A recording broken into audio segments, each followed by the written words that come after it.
Shalom, selamat pagi jemaat Tuhan. Berjumpa kembali dalam doa pagi online. Rencana Tuhan tak pernah gagal.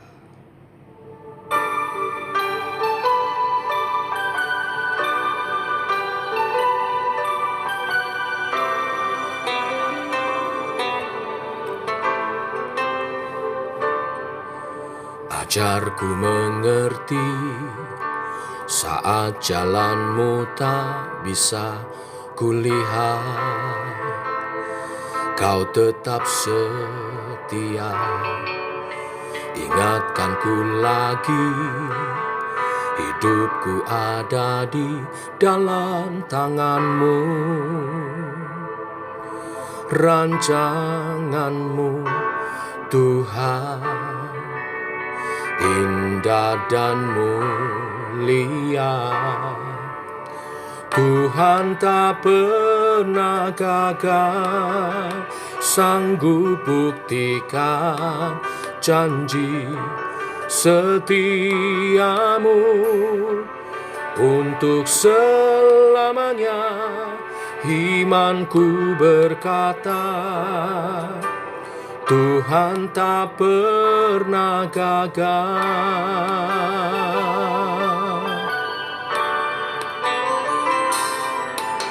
Ajarku mengerti saat jalanmu tak bisa kulihat.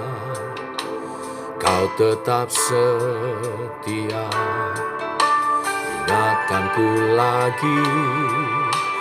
Hidupku ada di dalam tanganmu. Rancanganmu Tuhan indah dan mulia. Tuhan tak pernah gagal, sanggup buktikan janji setiamu untuk selamanya. Imanku berkata, Tuhan tak pernah gagal. Iman dan pengharapanku teguh, lewati badai hidup bersamamu. Tangan kuat menjaga, Engkau kemenanganku. Iman dan pengharapanku teguh, lewati badai hidup bersamamu. Tangan kuat menjaga, Engkau kemenanganku.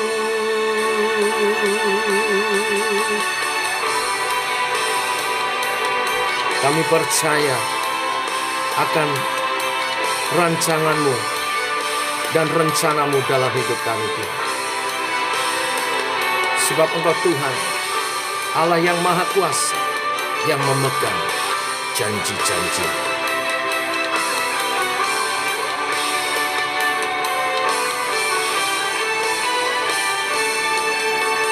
Tuhan tak pernah gagal, sanggup buktikan janji setiamu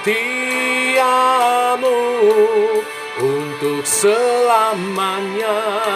Imanku berkata, Tuhan tak pernah gagal,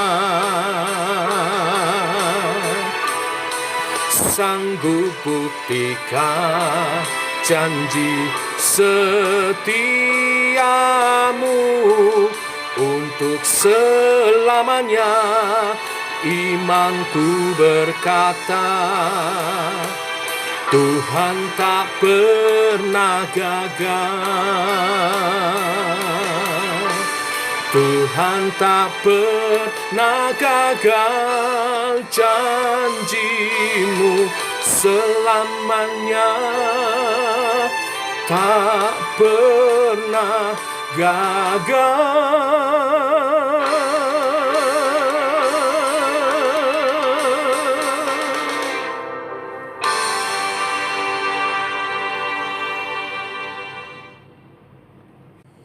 Tiba waktunya untuk kami merenungkan firman-Mu. Firman-Mu adalah suluh dan terang bagi jalan kami. Berfirman Bapa, kami rindu mendengarnya. Dalam nama Tuhan Yesus Kristus. Amin. Bapak Ibu, hari ini saya akan menyelesaikan kitab Ayub. Saya langsung lompat pasal 42. Pasal-pasal yang terlewat, Bapak Ibu bisa baca secara mandiri. Sehubungan dengan hari Minggu kita merayakan Paskah, hari Seninnya dan seterusnya saya akan memulai dengan kitab Mazmur. Baiklah, kita baca Ayub pasal 42 ayat 1 sampai dengan yang ke-17. Demikian firman Tuhan. Maka jawab Ayub kepada Tuhan, "Aku tahu bahwa Engkau sanggup melakukan segala sesuatu, dan tidak ada rencana-Mu yang gagal. Firman-Mu, siapakah dia yang menyelubungi keputusan tanpa pengetahuan? Itulah sebabnya tanpa pengertian aku telah bercerita tentang hal-hal yang sangat ajaib bagiku dan yang tidak kuketahui. Firman-Mu, dengarlah, maka akulah yang akan berfirman. Aku akan menanyai Engkau, supaya Engkau memberitahu aku. Hanya dari kata orang saja aku mendengar tentang Engkau, tetapi sekarang mataku sendiri memandang Engkau. Oleh sebab itu aku mencabut perkataanku dan dengan menyesal aku duduk dalam debu dan abu." Setelah Tuhan mengucapkan firman itu kepada Ayub, maka firman Tuhan kepada Elifas orang teman, "Murkaku menyala terhadap engkau dan terhadap kedua sahabatmu, karena kamu tidak berkata benar tentang aku, seperti hambaku Ayub. Oleh sebab itu, ambillah 7 ekor lembu jantan dan 7 ekor domba jantan, dan pergilah kepada hambaku Ayub. Lalu persembahkanlah semuanya itu sebagai korban bakaran untuk dirimu. Dan baiklah hambaku Ayub meminta doa untuk kamu, karena hanya permintaannya lah yang akan kuterima. Supaya aku tidak melakukan aniaya terhadap kamu, sebab kamu tidak berkata benar tentang aku seperti hambaku Ayub." Maka pergilah Elifas orang Teman, Bildad orang Suah, dan Sofar orang Naamah. Lalu mereka melakukan seperti apa yang difirmankan Tuhan kepada mereka. Dan Tuhan menerima permintaan Ayub. Lalu Tuhan memulihkan keadaan Ayub setelah ia meminta doa untuk sahabat-sahabatnya. Dan Tuhan memberikan kepada Ayub 2 kali lipat dari segala kepunyaannya dahulu. Kemudian datanglah kepadanya semua saudaranya laki-laki dan perempuan dan semua kenalannya yang lama, dan makan bersama-sama dengan dia di rumahnya.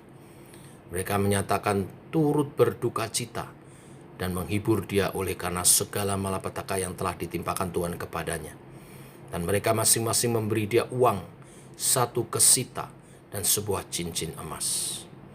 Tuhan memberkati Ayub dalam hidupnya yang selanjutnya, lebih daripada dalam hidupnya yang dahulu.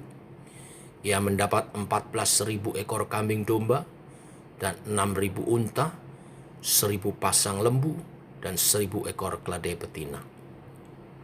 Ia juga mendapat 7 orang anak laki-laki dan 3 orang anak perempuan. Dan anak perempuan yang pertama diberinya nama Yemimah, yang kedua Kesya, dan yang ketiga Keren Hapuk. Di seluruh negeri tidak terdapat perempuan yang secantik anak-anak Ayub, dan mereka diberi ayahnya milik pusaka di tengah-tengah saudara-saudaranya laki-laki. Sesudah itu Ayub masih hidup 140 tahun lamanya. Ia melihat anak-anaknya dan cucu-cucunya sampai keturunan yang keempat. Maka matilah Ayub tua dan lanjut umur. Sampai di sini pembacaan firman Tuhan. Ayat mas kita hari ini, ayat 2. Aku tahu bahwa engkau sanggup melakukan segala sesuatu dan tidak ada rencanamu yang gagal. Bapak Ibu, apa rencana Tuhan di balik kisah penderitaan yang Ayub alami? Dari awal kita tahu bahwa rencana Tuhan adalah untuk menunjukkan kesalehan Ayub. Untuk menunjukkan kesalehan Ayub itu, maka Ayub diizinkan oleh Tuhan mengalami segala penderitaan. Hartanya habis lenyap, anak-anaknya semua mati, dan dia sendiri, seluruh tubuhnya penuh borok dan kesakitan. Atas segala penderitaannya yang super berat itu, Ayub tidak berbuat dosa.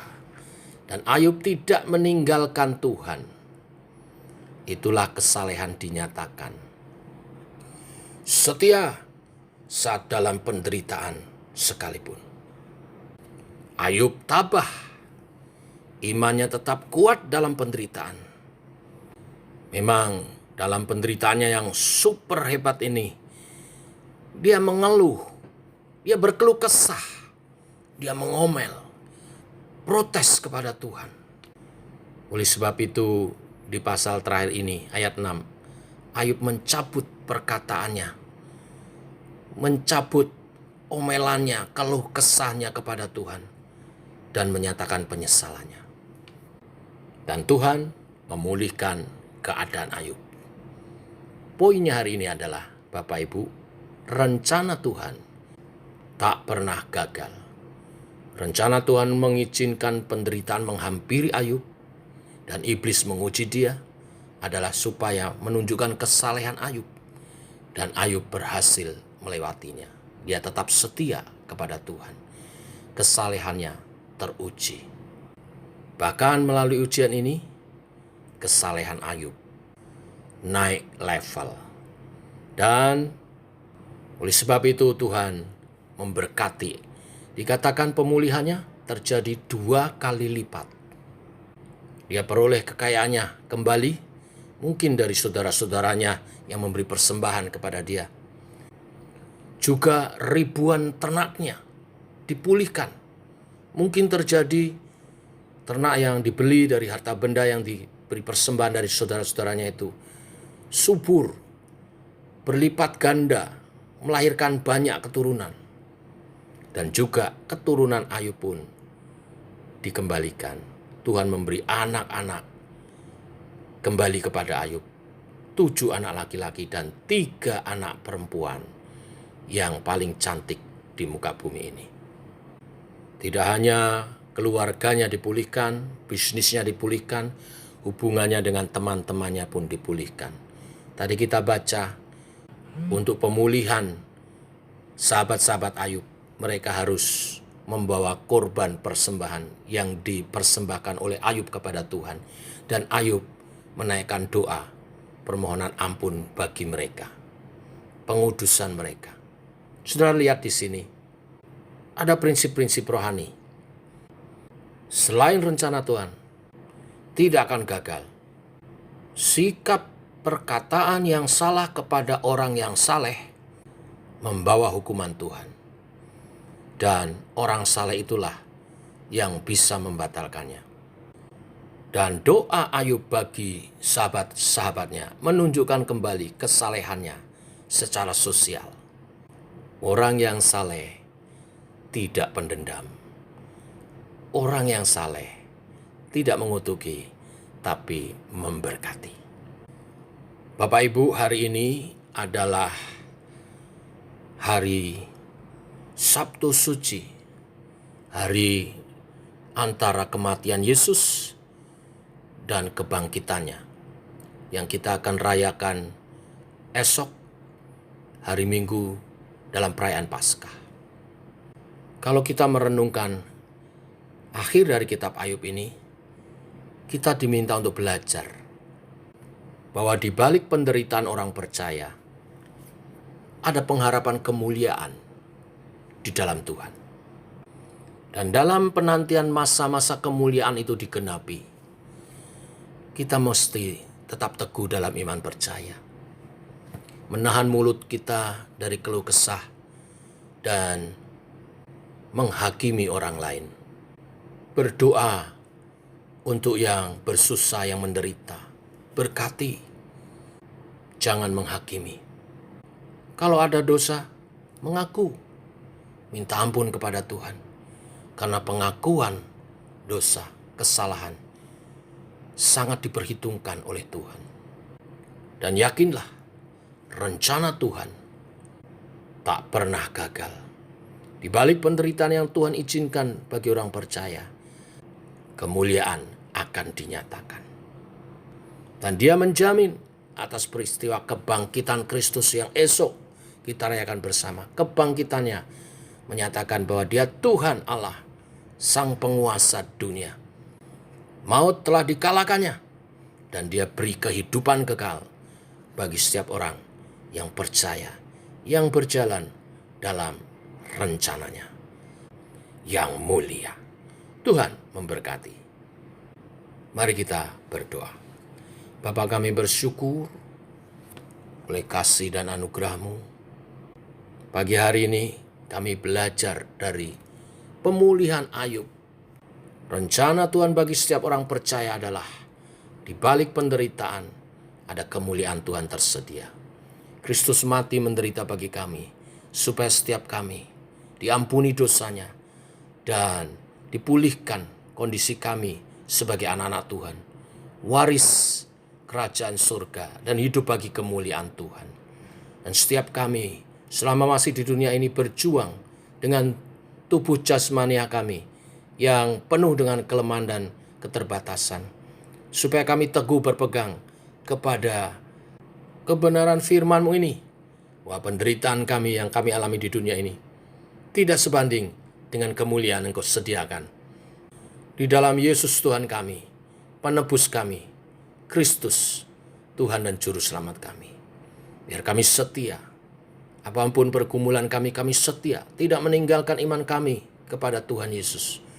Sebaliknya, melayani Tuhan dengan setia seumur hidup kami, bahkan bersemangat dengan semangat kebangkitan Kristus. Kami melayani, mempersembahkan hidup bagi kemuliaan nama-Mu. Terpuji nama-Mu Tuhan. Dalam nama Tuhan Yesus, kami berdoa, kami bersyukur. Amin. Demikian Bapak Ibu jemaat Tuhan, doa pagi kita hari ini. Siapkan hati untuk perayaan Paskah esok Minggu dalam sukacita besar. Orang percaya hidup, berpengharapan, dan berkarya dalam semangat kebangkitan Tuhan. Tuhan memberkati. Shalom.